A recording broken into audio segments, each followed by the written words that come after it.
Welcome back to my channel. আমি দেবরাজ আর আপনারা দেখছেন ভ্রমণ উইথ টিআরটি। আজ নিয়ে এলাম পরেশনাথ ভ্রমণের গল্প নিয়ে।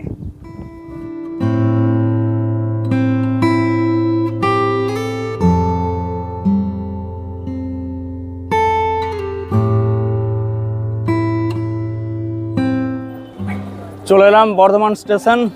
এখন বাজছে 9:38। বাইক নিয়ে এলাম, বাইকটা এখানে পার্ক করলাম। আর আমার সঙ্গে রয়েছে আমার বন্ধু শ্রীনাথ, আর সুমন আছে, ও রানীগঞ্জ থেকে চাপবে। আমরা যাব দুন এক্সপ্রেসে।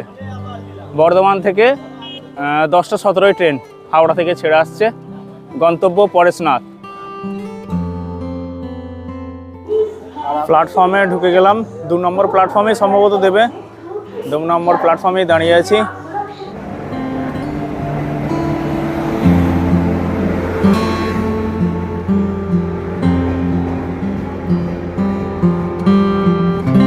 এখন বাজছে 2:20, আর এই দুন এক্সপ্রেসে আমরা পরেশনাথ এসে গেলাম। এই তো চলে এসো। হাই, সুমন রানীগঞ্জে আমাদের সঙ্গে জয়েন হয়েছে, আর এইদিকে হচ্ছে শ্রীনাথ। এরপর আমরা পাহাড়ে উঠতে শুরু করবো, তাই তো? চলো মধুবনে যাই। এখান থেকে বাস স্টেশন থেকে বেরিয়ে দেখি 25 কিলোমিটার। এখান থেকে 25 কিলোমিটার মধুবন, যেটা হচ্ছে পরেশনাথের ট্রেকিং পয়েন্ট। দুন এক্সপ্রেস ছেড়ে দিল, ঋষিকেশ যাচ্ছে। পরে দেখা হচ্ছে আবার।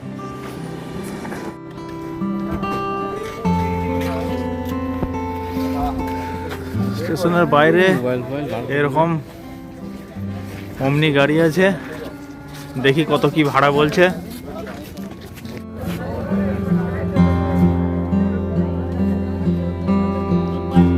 চলো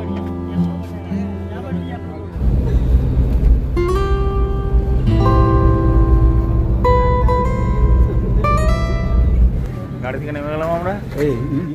এই গেট। আমরা গাড়ি থেকে নেমে এবার পাহাড়ে উঠতে শুরু করছি। চলো। চলো, এখন বাজছে ভোর 3:14। আমরা এখন থেকে উঠতে শুরু করছি। দোকানপাট এখানে সারা রাতই খোলা থাকে মনে হয়। লাঠিগুলো দেখ কি সুন্দর ডিজাইন করা। শ্রীনাথ এখানে লাঠি কিনছে।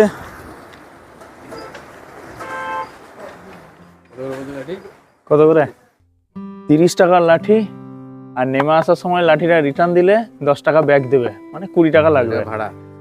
আর এই লাঠিগুলো হচ্ছে, ওগুলো 40 টাকা, এগুলো 20 টাকা, আর এটা হচ্ছে 30 টাকা। শ্রীনাথ নিল একটা। এটা একটা দারুণ মন্দির। ফেরার সময় দিনের আলোতে দেখবো, এখনই রাতের আলোতেই দারুণ লাগছে মন্দিরটা। এটা হচ্ছে স্টার্টিং পয়েন্ট। অন্ধকার আছে, এখন কিছু দেখা যাচ্ছে না। নামার সময় দেখাবো। এই একটা বাইক উঠছে, বাইকের আলোয় যতটুকু দেখা গেল। ভোর 3:15 থেকে আমরা হাঁটতে শুরু করেছিলাম। এখন বাজছে সকাল 6:15। 3 ঘন্টা আমরা হেঁটে দিয়েছি। এতক্ষণ অন্ধকার ছিল, কিছু দেখাই যাচ্ছিল না। এখন ধীরে ধীরে সূর্যের আলো ফুটছে। এই পাশে পাহাড়ের চূড়াটা দেখা যাচ্ছে।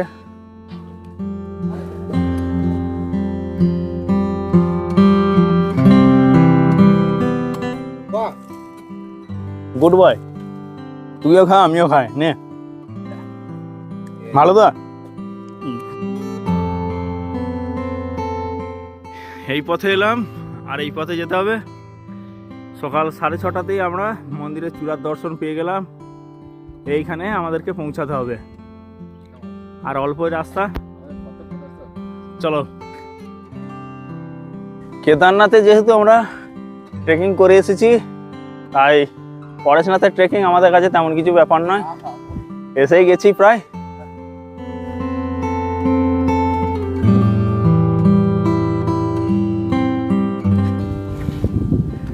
পরেশনাথ মন্দির আর 1.2 কিলোমিটার। আগে একটা সাইনবোর্ডে দেখে এলাম পরেশনাথ মন্দির আর 1.2 কিলোমিটার। কারণ আমরা 200 মিটার এসে গেছি, আর 1 কিলোমিটার আছে। চূড়া হচ্ছে ওই দূরে, আর এখানে দারুণ হাওয়া দিচ্ছে। তবে প্রথমে শুরুটাই আর শেষের দিকটা খুব চড়াই ছিল। সেই চড়াই উঠতে পুরো ঘেমে গিয়েছিলাম। যদি আপনারা ভোরের দিকে ট্রেকিং শুরু করেন তাহলে সঙ্গে একটা টর্চ ক্যারি করবেন। পুরো রাস্তায় অন্ধকার, আমরা সঙ্গে টর্চ এনেছিলাম, তখন খুবই অন্ধকার ছিল। এখন বাজছে সকাল 7টা, সূর্যের আলো ফুটেছে। মন্দিরের আমরা খুব কাছেই এসে গেছি। ওই মন্দিরের চূড়া।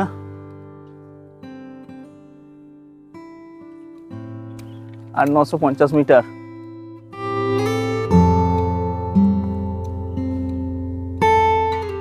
চলার পথে রাস্তা আপনারা এরকম অনেক দোকান পাবেন, খাটিয়া আছে, বসে বিশ্রাম করতে পারেন।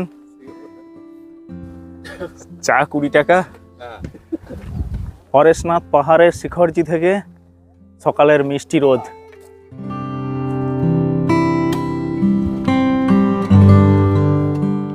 পরেশনাথ পাহাড়ের অনেকগুলো চূড়া আছে, তার মধ্যে এই চূড়াটাতে পরেশনাথ মন্দির, শিখরজি বলা হয় চূড়াটাকে।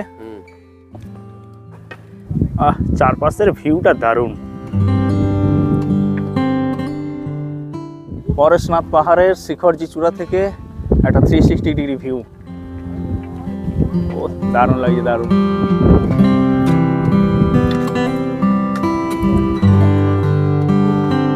দারুণ লাগছে চারিদিক। সকালের মিষ্টি রোদ আর মৃদুমন্দ বাতাস বইছে।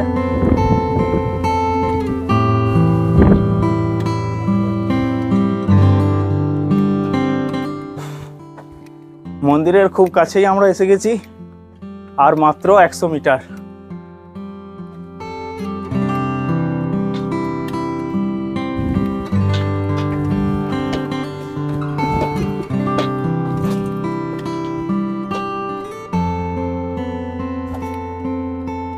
চল ফাইনালি পরেশনাথ পাহাড়ে। ওয়াও, দারুণ দারুণ। চারিদিকের ভিউটা একদম অসাধারণ। ঝাড়খণ্ডের পরেশনাথ পাহাড়ের শিখরজি চূড়া থেকে একটা 360 ডিগ্রি ভিউ।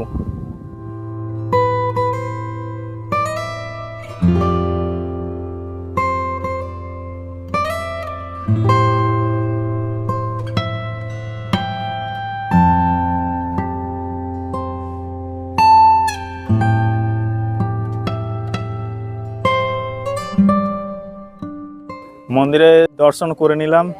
ভেতরে ফটোগ্রাফি বা ভিডিওগ্রাফি অ্যালাউ নয়, তাই ভেতরের ছবি দেখাতে পেলাম না। দারুণ সুন্দর চারিদিকের ভিউটা। পুরো রাস্তা জুড়ে দেখলাম অনেক মানুষ এসেছে, চারিদিকে প্লাস্টিক, বোতল, পলিথিন এই সমস্ত ফেলে রেখেছে। দয়া করে এসব এখানে সেখানে ফেলবেন না, পরিবেশটাকে আমাদের বাঁচিয়ে রাখতে হবে। এখানে রাস্তার ধারে সব ডাস্টবিন করা আছে, ডাস্টবিনে ফেলুন।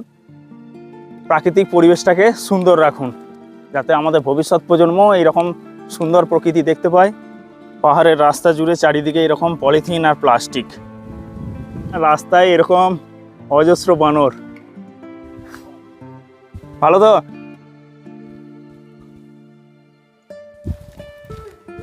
পুরো রাস্তা জুড়েই গাছেতে সব বসে আছে বানর।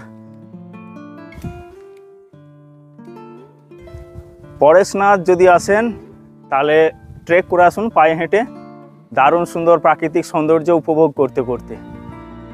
আর যদি উঠতে অসমর্থ হন তাহলেও এখানে বিকল্প ব্যবস্থা আছে, ডলি বা বাইকে করেও তুলে দিচ্ছে। তবে নিজে পায়ে হেঁটে আসুন, সেটাই সবচেয়ে বেস্ট হবে। খুব বেশি রাস্তা নয়, আমরা ওই মোটামুটি 3:20 নাগাদ হাঁটতে শুরু করেছিলাম সব ভোরবেলা, আর এখানে এসে পৌঁছলাম 7টার সময়। আর এখন নামছি, অর্ধেক রাস্তা নেমে গেছি। তবে রাতে অন্ধকারে আমরা শর্টকাট রাস্তা নিইনি, ওটা রিস্ক হয়ে যেত। আর এখন ফেরার সময় শর্টকাট রাস্তা কিছুটা নিয়ে নিচ্ছি, যেমন এটা একটা শর্টকাট রাস্তা, আর নয়তো ঘুরে ঘুরে এইদিকে অনেকটা ঘুরে যেতে হবে। যাবার পথে যদি শর্টকাট রাস্তায় আসেন তাহলে এরকম অ্যাডভেঞ্চার নিতে পাবেন, প্রাকৃতিক দোলনাতে দুলতে পাবেন। তবে শর্টকাট রাস্তাতে না আসাই ভালো। কয়েকটা জায়গাতে আমি প্রায় পিছলে যাচ্ছিলাম, কোনো রকম সামলে নিয়েছি। মেন রাস্তাতে আসাই ভালো। তবে শর্টকাট রাস্তায় এলে টাইমটা কিছুটা সেভ হবে, এটাই। তবে রাস্তাটা খুবই টাফ। নামার পথে এই ছোট্ট পাহাড়ি জলধারা দেখতে পেলাম, হাতটা ধুয়ে নিই। দারুণ ঠান্ডা জল, এটা খাওয়া যাবে জানিস তো, পরিষ্কার জল। ঝর্ণার এই আওয়াজটা শুনতেই দারুণ লাগে। শ্রীনাথ আপাতত আমাদের থেকে দল ছুট হয়ে গেছে, আমরা একটা শর্টকাট রাস্তা নিলাম। এরকম কুলকুলু জলধ্বনি আর চারিদিকে একদম শান্ত নিস্তব্ধ পরিবেশ, গাছ গাছালিতে ভরা, সবুজ, মানে প্রাণটা জুড়িয়ে যাচ্ছে, দারুণ লাগে দারুণ।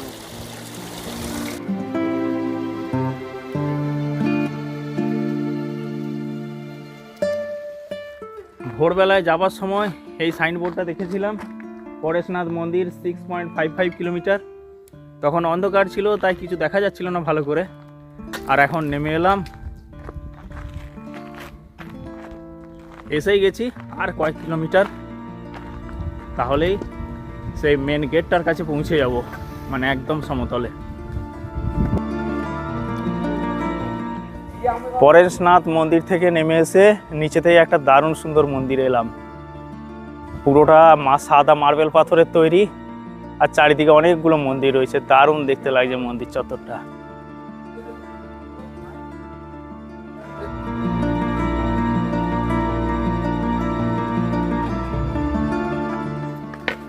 ভোর 3:20 নাগাদ এই গেট পার হয়ে উঠতে শুরু করেছিলাম, আর এখন বাজছে পাক্কা দুপুর 12টা। আমরা এই গেটেতেই আবার নেমে এলাম। শেষ হলো পরেশনাথ যাত্রা। সুমন আমার সামনে যাচ্ছে, আর শ্রীনাথ আগে নেমেছে। ভোরবেলায় রাতের অন্ধকারে এই গেটটা ভালো দেখা যাচ্ছিল না, এখন একদম ঝাঁ চকচকে লাগছে। মধুবনের আমরা সেই বিখ্যাত টেম্পলে চলে এলাম, ওই দূরে মন্দির, যাচ্ছি ওখানে। এই মন্দিরটা দারুণ সুন্দর, বিশাল বড়, পুরোটা মার্বেল পাথরের তৈরি, আর কারুকার্য অসাধারণ। কিন্তু ভেতরে ক্যামেরা অ্যালাউ নেই যতদূর আমি জানি। এবার গিয়ে দেখি। তালেটি তীর্থ মন্দিরে আমরা এসে গেলাম, এবারে মন্দিরে প্রবেশ করব। এটা হচ্ছে মন্দিরের প্রাচীর। আমরা এই গেট দিয়ে প্রবেশ করলাম, আর আমাদের সামনে মন্দির।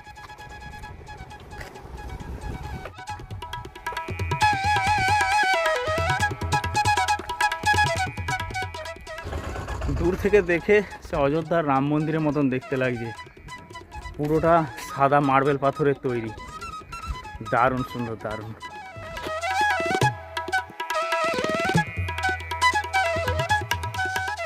তালির তীর্থ অসাধারণ একটা জৈন মন্দির, ঘুরে এলাম, দুর্দান্ত, ভেতরে কারুকার্য জাস্ট অসাধারণ। মানে এত সুন্দর মার্বেল পাথরের উপর কারুকার্য আমি জীবনে প্রথম দেখলাম। কিন্তু ভেতরে ক্যামেরা অ্যালাউ ছিল না, তাই ভেতরের দৃশ্য দেখাতে পারলাম না। যদি কখনো পরেশনাথ আসেন, মধুবন আসেন, তাহলে এই মন্দির অবশ্যই ঘুরবেন, অসাধারণ কারুকার্য। মানে ঘন্টার পর ঘন্টা দেখলেও যার সৌন্দর্য দেখে শেষ করা যাবে না। তালির তীর্থ দেখার সাথে সাথেই আজকে পরেশনাথ ভ্রমণ এখানেই শেষ হলো। আজ এখান থেকে এরপর বৈদ্যনাথ ধামের উদ্দেশ্যে যাত্রা করব। আগামীকাল বৈদ্যনাথ ধাম জ্যোতির্লিঙ্গ দর্শন করব, সেই ভিডিও পাবেন আগামী পর্বে। ধন্যবাদ।